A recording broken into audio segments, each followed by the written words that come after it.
بسم الله الرحمن الرحيم. الحمد لله رب العالمين وشكرا لنعمه. دمان dadka Soomaaliyeed dadka muslimiinta dadka reer Puntland waxa leeyahay ciid mubaarak. ciidan Ilaahay subhanahu wa ta'ala hayna si ajarkeeda. inta ka bacdi waxaan jeclahay inaan wax yar ka hadal ka soo yeeray nin oday xildhibaana oo ku hadlaya afka baarlamaanka guddiga difaaca Puntland Saadiq Afshir Garaad oo ku cambaareeyay shirkadan Dahabshiil oo ah shirkad ka shaqeysa Puntland iyo dhammaan wadamada caalamka ilaa 140 wadan ka badan oo ah shirkad international ah oo ka shaqeysa dhinaca lacagaha bangiyada telecommunicationka iyo trade business shirkadaas oo ku tilmaamay siyaasad ku jirto waxaan halkan rabaa inaan ka cadeeyo oo sheego umada Soomaaliyeed umada Puntland ba shirkadan anigoo ah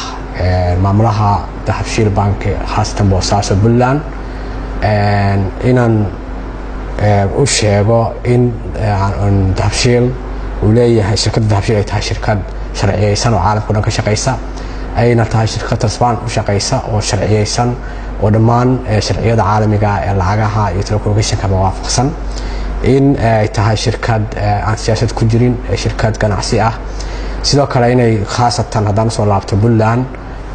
Puntland shirkadda Dahabshiil waxay ku leedahay bangiga internationalka ah telecommunicationka iyo xawaalada shirkadan waxaan anagu u adeegnaa umada reer Puntland khaasatan umada Soomaaliyeed oo dhan khaasatan umada Puntland Boosaaso waxaan sameeynaa maalgelin ku saabsan umadahan dhinaca horumarinta ganacsiga xawaalada iyo telecommunicationka marka service-ka aan qabano waxaan ku yaqaanaa amaano in si aamin ah oo hufan aan ugu shaqeyno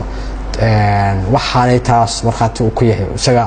xildhibaanka baqara oo yiri shirkad sumcad ku leh sumcadaas aan ku leenahay baa nooga muhiimsan wax walba mana siyaasadna anagu ma gallo mana u baahnin waxaana shirkad umada oo dhan ay aaminsan yihiin isla markaana amaana ah waxaan haynaa hantida umada Soomaaliyeed oo dhan khaasatan umada Puntland oo Boosaaso jooga sida darteeda waxaan aad uga xumahay in xildhibaanku uu si sharciga ka baxsan haday noqon lahayd sharciga islaamka iyo haday noqon lahayd sharciga Puntland u yaala haday noqon lahayd federaalka iyo haday noqon internationalka ba oo si qadafa uu eedeeyo wuxuusan hubin laana Ilaahay wuxuu in bacdina ismun yani oo ah wax qalad ah in qof muslima khaasatan ganacsiga waxa loo yahay inuu ku saleysan yahay amaano iyo sumcad iyo wanaag inuu ku eedeeyo wax aan sal iyo raad balahayn inuu u hadlo sidii anu waxaan aaminsanahay xildhibaanku kuma hadlin af xildhibaan iyo si xildhibaan uma hadlin inuu hadlo sida magaranaysa aan ahayn sharciga waafaqsanayn oo jibinaya qodobo badan oo dastuuri ah sidaarteed waxaan leeyahay baarlamaanku waa ka xumahay inay bardiska bixiyo arintaas way sababtoo ah waxay buriyeen dastuurka xeerka dastuurka taasoo ah marka aad dhigaysatid hadalkaas xildhibaanka waxay tilmaamaysaa kicin waxay tilmaamaysaa haybsooc waxay tilmaamaysaa dambiyo badan oo islaam iyo mid international labadaba ah sidaa darteed dowladda Puntland iyo baarlamaankaba waxaan ka codsanay in arrinta bardiska ka bixiyaan ayna wixii sharciga waafaqsanna halkaas ay noqoto in talaabadeeda la qaado sababtoo ah kicin iyo aflagaado iyo halada hanti qof muslim ah iyo qof Soomaaliyeed iyo qof reer Puntland labadaba waxay ka hormaanaysaa shariicada islaamka sharciga Puntland iyo kan federaalka iyo kan wadanaha kulliga arrin ma aha annaga qabanaysa waa arrin aan aad dawladdu uga codsanay arrintaas ay tahay geedkii hadii baarlamaanku uu shaqeynayo waxay ahayd xildhibaanka saasiri in impeachment lagu sameeyo laga qaado xasaanada laga qaado isla markaana sharci maxkamadda la keeno sababtoo ah waa mamnuuc iska dhaaf xildhibaan qofka caadiga ah in aniga maanta inta soo istaago meediyada aan ka dhaho qofkaas wixiisana hala dhaco lagu xadgudbo talaabaha laga qaado anigoo af dawladda ku hadlaya waxaan meenay sharciga way qaban lahayd oo dawladdu ay sharciga qaad lahayd sidaa darteed waxaan ka codsanaynaa baarlamaanka khaasatan gudoomiyaha baarlamaanka qaybta anshaxa in arrinta anshaxa dib loogu laabto iyo xeeroosaadkii dowlad goboleedka Puntland baarlamaanka dowladda anshaxa xeerka anshaxa ee Puntland lagu laabto sababtoo ah dee wax nin xildhibaan ku hadlo oo waliba mas'uul gudoomiye sheeganaya arrintaas ma aha arrin dulqaad dadka reer Puntland oo anagu aan u shaqeyno habeen iyo maalinba aan u shaqeynayno oo aan amaanadeedii hayno in sidaas oo kaleeto qof xildhibaan oo metelaya inta uu difaaci lahaa inuu u kiciyo hab israac iyo hab magaranaysa aan ku haboonayn waxaan malaynayaa waa arrin aan waafaqsanayn shariicada islaamka waafaqsanayn dastuurka waafaqsanayn xeerarka haddaad ugu soo laabto Puntland yani dahabshir ahaan anaga macnaha ma isticmaalno siyaasad oo wax la ogyahay ma isticmaalno inaan ku xadgudubno ummadda waa sidoo kale waxa la ogyahay haddaan waxa sameeyno sumcadda aan ku leenahay deegaanada aan ka shaqeyno oo Soomaaliyeed oo dhan iyo xataa adduunka ay ma socoteen wax aan waxa wala arki lahaa waxaynu wax iska cadweeyay adduunka dhan ma ka rajaysan karaysannahay international baan nahay ma samayn karno waxyaabo ka soo horjeeda xuquuqul insaanka waxyaabo ka soo horjeeda siyaasadda ma geli karno waxaan leenahay xeerar waxaan leenahay sharciyo waxaan leenahay kala damayn waa shirkad muddo badan u shaqeynaysa ummadda Soomaaliyeed oo dhan haddana u ka shaqeysa Afrika marka sidaa darteeda waxaan aad iyo aad uga xumahay in loo adeegsado arrin la siyaasadeeyo oo arrimo siyaasadeed loo adeegsado wax aan sal iyo raad lahayn ummadda Puntland ama ummadda Soomaaliyeed ama ummadaha adduunka oo dhan ganacsigu waa furan yahay waxaa laga wada shaqeystaa Somaliland waxaa laga shaqeystaa Puntland waxaa laga shaqeystaa deegaanada ay galmudug waxaa laga shaqeystaa Iraq Ismaayo Africa Europe America Asia ganacsiga adduunku xad ma leh xuduudna ma laha just waxa weeyaan waxa loo baahan yahay kaliya in sharciyada iyo xeerarka iyo daalaafti adigana ay dawladda ka shaqeynaysa tahay mid difaacaysa xuquuqdaada mid difaacaysa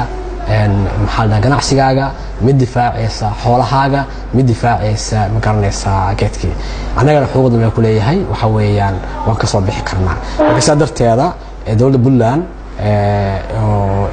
ku hadlayay afkeeda baarlamaanka waxaan aad iyo aad ugu celcelinayaa inay arrintaas loo barjees ka bixiso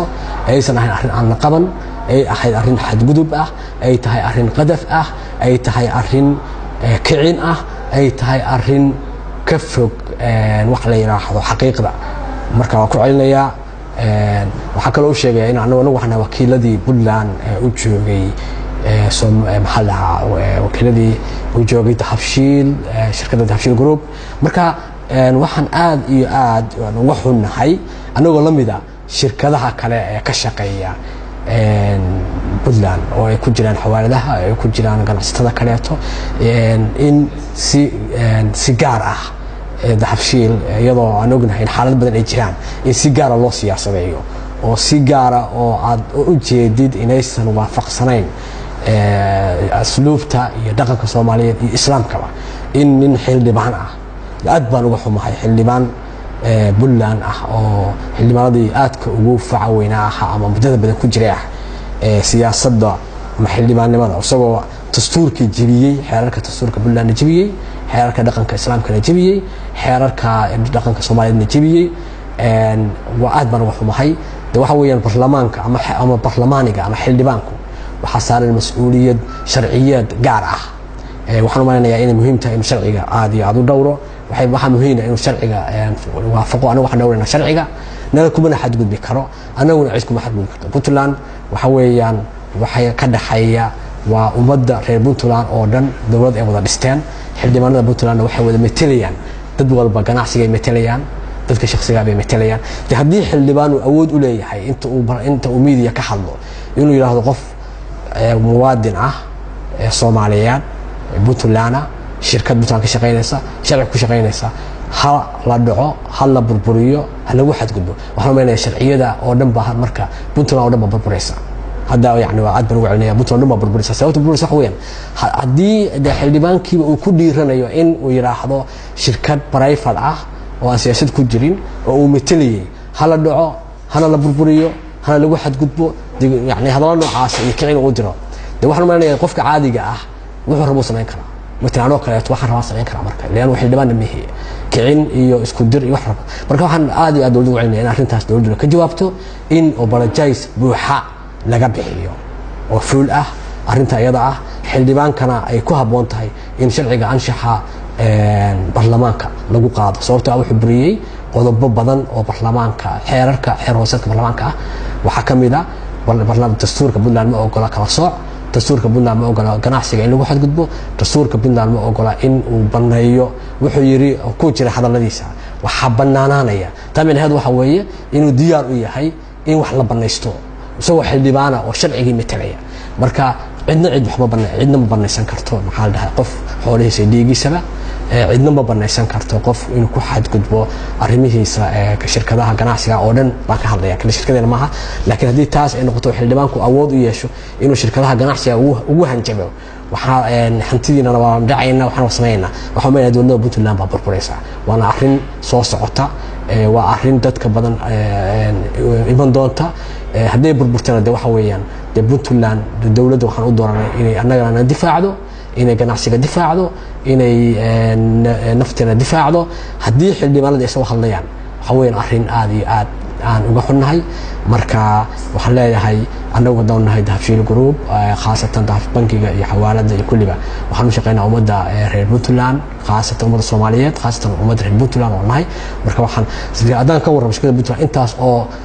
hanti oo Puntland baan haynaa ilaa 100 milyan baan hantida waan ku maalgelinay ganacsatada iyo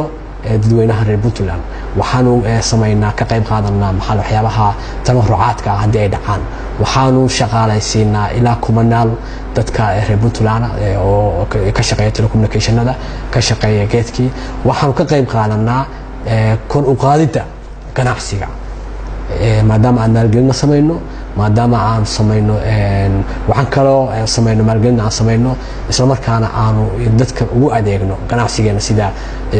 xawaalada lacagta xawaaladaha oo kaleeto marka waxa weeyaan shirkadda noocaas oo kala ah oo Puntland anagu waxaan dowladda xuquuq u leenahay in difaacdo waxaan xuquuq u leenahay in aanu ka helno xuquuq aan leenahay annagana ay naga helaan xuquuqda ay leeyihiin oo ay makanaysa lagu leeyihiin oo ah geedka marka darteeda dowladda Puntland waxa raad ku celinaya inaysan sax ahayn xildhibaanku soo hadlay in uu baldeeska bixiso inay sax tahay in ay xeerka gudoomiyaha waliba baarlamaanka oo kale ama baarlamaanka guddiga anshaxa in ay aad u eegaan arrinta ku xadgudubka xildhibaanku uu sameeyay oo ay xasaanada ka qaadaan isla markaana annaga oo baldees buuxna siiyaan. Assalaamu calaykum warahmatullahi wabarakatuh.